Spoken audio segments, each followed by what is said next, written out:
Brandon Bryan. He's Harlem Capital's managing partner. Fund won $40 million, but now your firm is managing, what, $174 million in assets. Brandon, how are you today? What's going on, guys? Today we're going to jump right in. I'm going to give you the playbook to convince investors to invest millions of dollars into your business. I see about 5,000 deals a year. I only invest in less than 10. So I'm going to give you that strategy that the other 99% do not have. And make sure you stick around to the end because I will be answering comments that you guys have put on my other videos.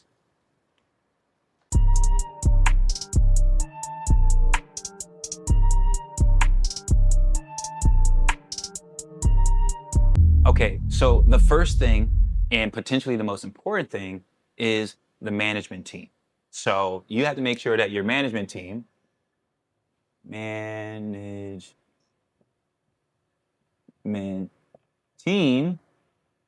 has these things. Number one is going to be tenure. I think that is right. Tenure of team. So the quick piece here on the tenure of team, I rather invest in a team that's worked together at multiple companies. They have also known each other for tens of years. Maybe they were like college roommates. Maybe they played on a soccer team when they were in middle school. Tenure of team is really important because when money is involved and it's super high stakes, you want to be able to rely on strong relationships to be able to get through those tough times. So tenure is really important. Number two is experience. Experience and expertise, right? So where did you work before? If you are starting a company that is doing AI agents for dental practices, I want to know that you went to dental school. I want to know that someone on your team went to dental school. I want to know that maybe your family has managed 15, 20, 30 dental practices. So I want to know what the experience was. And then expertise. Do you have a dentist on the team? Is there a dentist that's an advisor? Can these two things show to me that like you have one of the best management teams to tackle the dental space? Potentially, have you even been able to like be in the manufacturing of dental products? These things are really important for me to understand if you are going to be the best team to tackle the dental space. Number three is pedigree and reputation. Reputation. Right? These things are important. So I understand everyone doesn't have to go to Harvard or Stanford or whatever. I went to Ohio State and I still made it. I worked on Wall Street. I did all these different things. But what is the pedigree that you have? What are the things that you can glean to? Going back to our dental example, did you go to the best dental school? The best dental school is not Harvard. It's not. So it's great. It's like, did you go to the best dental school? When you're at the best dental school, did you work with the best professor there? And if I call the best professor, will he say that Brandon was one of my top students that I ever had? There's a question that we ask about management teams when we're trying to invest. We ask, one, are they exceptional to people that they worked with before? Two, would you invest your own personal capital into that person? Three, would you start a business with them or would you work with them? And once I get those three yeses, then I go deeper. What are their superpowers? When did they crush a project at work? The management team is so important. And lastly, number four is culture and mission. All right, culture. What type of culture, what type of people are you attracting to your company? Right? For example, there's a certain type of person who's going to go work at OpenAI versus there's a certain type of person that's going to go work at Anthropic. There's a certain type of person that's going to work at Brex versus a certain type of person that's going to work at Ramp. The management team builds a company and the company is just like their alter ego, if you will. So the people who work at SpaceX are way different than the people who work at Apple because of the management teams that are there. So what type of culture are you building? Do I believe that the culture you're building is going to attract the best talent? Mission. What big mission are you doing? Anthropic's trying to usher us into AI in the safest, most secure way. OpenAI, their mission is AGI. There's two total different missions, which is going to attract two totally different people.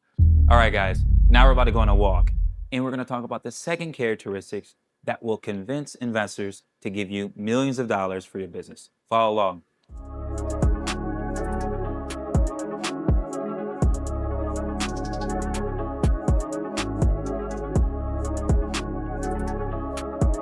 Boss, how are you? Yeah, good, man. I watch your YouTube, man. You watch YouTube, man? Yeah, of course. I appreciate it, man. We're literally shooting it right now. We're about to. The new video? Yeah. Which you have a favorite video by any chance? Probably the one with the way you showed your office. Oh, the office video. He shot that one, yeah. What was your name? Lawrence. Lawrence. Brandon. Brandon? Pleasure, boss, man. Yes, sir. Isaiah. Isaiah? Yes, sir. Okay, nice to meet you. Nice to meet you, brother. Thanks, boss, man. Yeah, man. Enjoy your day. All right. Like I said, we're getting, people are seeing us on our street. And he liked the office video, so apparently we need to shoot more in the office, even though we're shooting on the street today. All right, guys. It's time. We're out on the streets of Soho. We're walking to Washington Square Park. And I'm going to continue to tell you about the best ways to convince investors to give you millions of dollars for your business. Number 2 is velocity. And velocity is a broad term, right? But velocity is all about how fast do you push product? How fast do you solve problems? How fast do you cut any type of cancers out of the business? Velocity is all about solving a problem super fast and moving on to the next problem. My opinion, good businesses don't avoid problems. Good businesses just solve problems faster than other businesses. Nike, when Nike was getting started, they figured out how to go from creating track shoes to getting the best athletes in the world to partner with them. Before Nike did all these things, there was no Michael Jordan. Nike created the first global star ever. And they solved this big issue of people wanting to be like Mike. Now, Nike, Adidas, etc., all these other companies are now all focused on solving that same problem. In your mind, how can your company and the people in your company be the best problem solvers? One way we think about this at Harlem Capital is when a problem, friction, any type of adversity comes, do you lean back or do you lean in? We want to invest in people who lean into adversity, who lean into risk, who lean into the unknown, uncertainty, right? And if you can do well under uncertainty, under unstructured situations, then you might need to be an entrepreneur and start a company, because then you're going to have uncapped upside. All velocity does is grow your upside. And upside is like the value of whatever you're working on.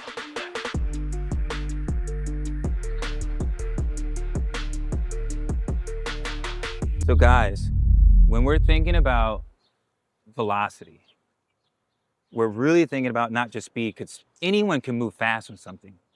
It's like, how fast do you get to the right solution? That's what velocity is. Anyone can start an app now with AI. It's just like, is it the #1 app that all people at dental practices use? How do you get to that? You have to work on a bunch of bad ideas, give people really terrible products, and then as they tell you what they want and you start to peel that away like an onion, now you're eventually getting to a product that's serving a pain point that's so bad that people are going to run their entire business off of using your company's software or product. That's velocity. And then once you get to that piece, how do you continually build more features, more products, more opportunities, attract better talent so that no one can even compete against you?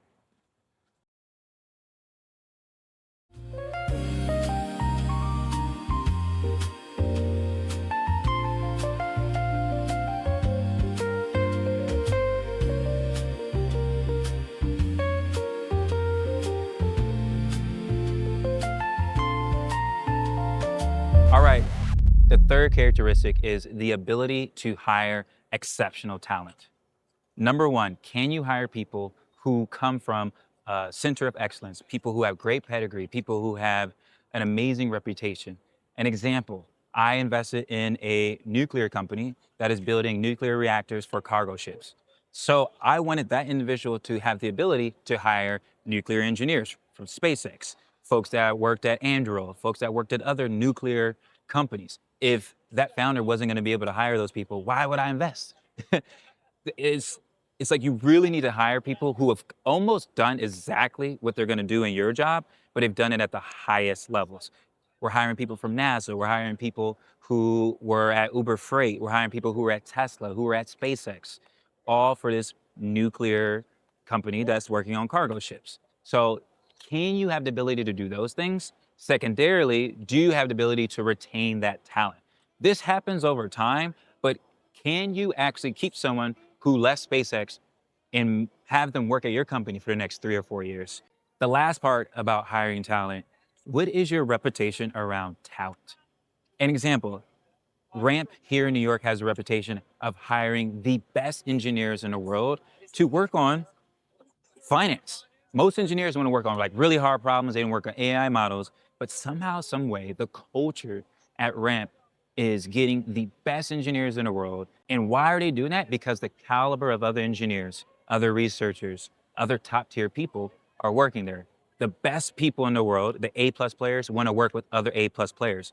Do you want to play on LeBron's team, Steph Curry's team, or some no-name person's team?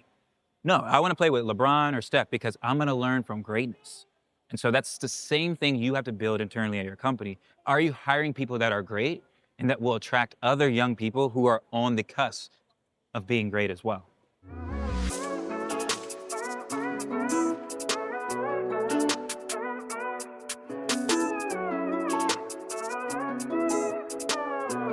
Talk about the The founders, yeah. founders. Yeah, I got something I'm trying to like do. So You're about to start a company? yeah, I'm like finishing grad school. Where are you at? You at NYU? Yeah. Yeah. Yeah. Surprise, surprise, NYU. Right. But yeah, got some stuff I'm trying to get off the floor. So I've been watching your videos. What space are you? Are you in AI? You're in a specific industry? Right now, I got an IT company. We like manage IT. So trying to pivot into like AI knowledge. I love that. Well, bro, hit me. I'm gonna give you my contact, and then you just hit me. You're getting your MBA or getting? Yeah, MS management IT. Yeah. Oh, nice. Management IT. Okay, it makes sense that you have an IT business. Can we get a photo right Yeah, let's get a photo. This might be a perfect photo. Yeah, I just got that phone too, man. Nah, low-key Fucking is 11 crazy. Pro is Wow. Let's go. Crazy day to be out too. All right, guys. Number 4 is going to be intangibles and superpowers. What intangibles and what superpowers does your team have? Right? Like, what are things that your team can do that no one else in the world can do? And I'll give you guys an example. There's a company called Sierra, Sierra.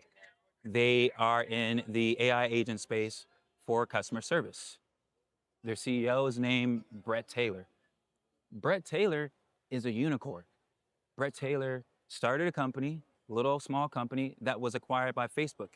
He became the CTO of Facebook in his mid-20s. Then he was the chairman of the board for Twitter. Then he was the co-CEO of Salesforce.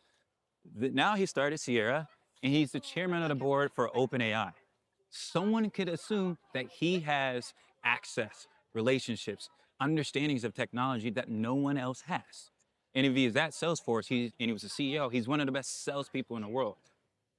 Can you, with your background, figure out a way to find these like super unique things about you and your team that no one else has? And can you market them for unfair advantages? Can you find a way that you can create this moat of people and their talent and their intellect that no one else has in your industry? And can you productize that? Those things can give you crazy leverage, 10x leverage, 100x leverage, potentially 1,000x leverage. Specifically today with AI, finding people who have these unique abilities. Maybe they were like a chess champion, they play lacrosse, they were in debate, they were a math Olympian, a physics Olympian. I actually said this funny the other day. Every single big time startup entrepreneur that's young, that's become a billionaire, they've all sold sneakers on the internet. I don't know what's the, like the Mercor founders, the Cursor founders, so many different founders have sold sneakers on the internet. My claim to fame, when I was growing up, I was an eBay power seller at 16. I was selling sneakers. I sold my saxophone. I sold iPhones. I sold Xboxes, Abercrombie and Hollister. And I made crazy money to pay for my college because I had to do it out of necessity. So who are those people who naturally really understand business or whatever industry you're in that are exceptional and like well gifted, and how can you productize that and sell that on a pitch deck page or sell that to customers and convert customers? This last part can change your business. It's not the most important, but this last part can change your business and be a huge differentiator.